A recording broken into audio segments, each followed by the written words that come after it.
Boston Federal Reserve Bank President Eric Rosengren is one of the three dissenters on the Federal Reserve against that decision earlier the week to cut interest rates. In a statement he released today, he says, quote, additional monetary stimulus is not needed for an economy where labor markets are already tight.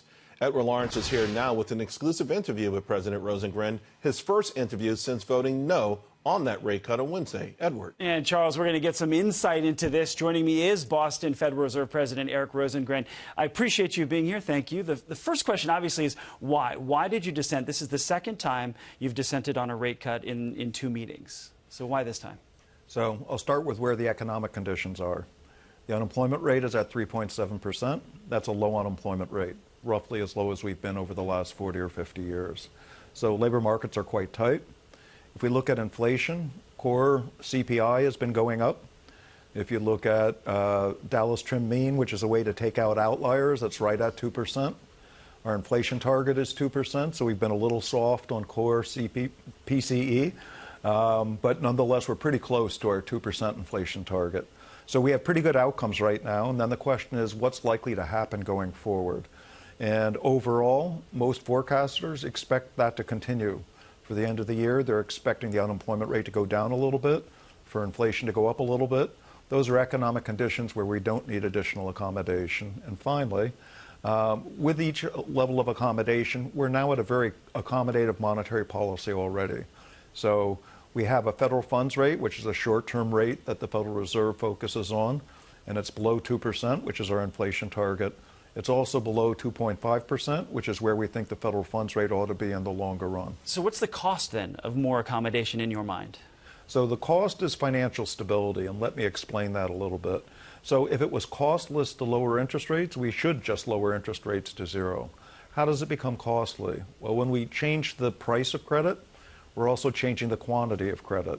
And what that means is we're encouraging firms to take on more debt and leverage themselves.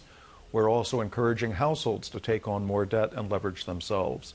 In the near term, there's probably not much risk to that, but whenever we do have a recession, the concern is that people and firms will be overextended and the recession will be worse. So sometimes taking too much accommodation now has costs that only get reflected when we actually have an economic downturn. How does the global slowdown then come into this? Because our interest rates are so much higher than a lot of the countries in the G7 even. So the global slowdown is important, but we're very different than most other countries.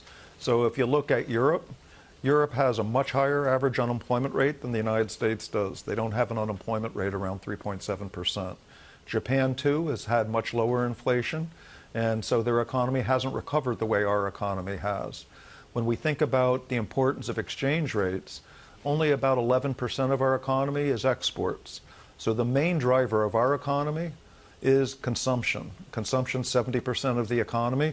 Consumers are actually pretty confident and spending pretty aggressively. Well, St. Louis Federal Reserve President Jim Bullard says that the manufacturing is in a recession. You talk about the consumer part of it, that's 70%. But the investment, CapEx, has been soft. So how do you spark that then if we don't have accommodation? So the Federal Reserve is not responsible for segments of the economy. It's responsible for the entire economy. So GDP, a measure of the growth in the overall economy, last quarter grew right around 2%. Most forecasters expect it to continue to grow around 2%. That doesn't seem really strong, but the Federal Reserve Bank of Boston's estimate is it should be around 1.75 would be what the potential is for the economy. So at 2%, that's strong enough to bring the unemployment rate down further. So we shouldn't be targeting industries. We shouldn't be targeting just manufacturing. We should care if the economy has enough stimulus that we're going to continue to have tight labor markets and inflation near 2%. That's actually what the objective function of the Federal Reserve is. Do you look at the volatility in the markets, the swings that we've seen over the past, I guess, 4 weeks now, not really this week, but do you see how does that factor in to what you're doing here? And are stocks inflated? Are they too inflated? So there are clearly risks that we have to take into account. So you've highlighted some of them. The trade concerns and the tariffs are definitely a concern, particularly if you're a manufacturer who exports. Certainly Brexit, what's happening with oil prices and the attack in Saudi Arabia are all factors that we have to take into account. Even when we take all that into account, the private forecasters come up with 2% growth for the third quarter and fourth quarter. So what it says is those are shocks to the economy, but at least so far they haven't been big enough to deter us from getting around 2% growth, which is where we want to be. And with this accommodation, do you worry that the stocks are inflated? Do you worry that the risk assets are? So I do worry about the price of risky assets. It's not really just stocks. So if you look at highly leveraged loans, the underwriting for those highly leveraged loans has gotten riskier and riskier. And so the more that we encourage corporations to take on debt, how does a corporation that took on a lot of debt react when there is a recession? It lays off a lot of people.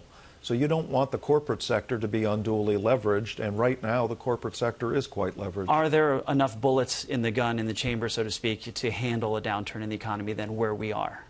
So I believe that there are plenty of tools that the Federal Reserve has. So unlike Europe and Japan, we still have some room on our short-term interest rates.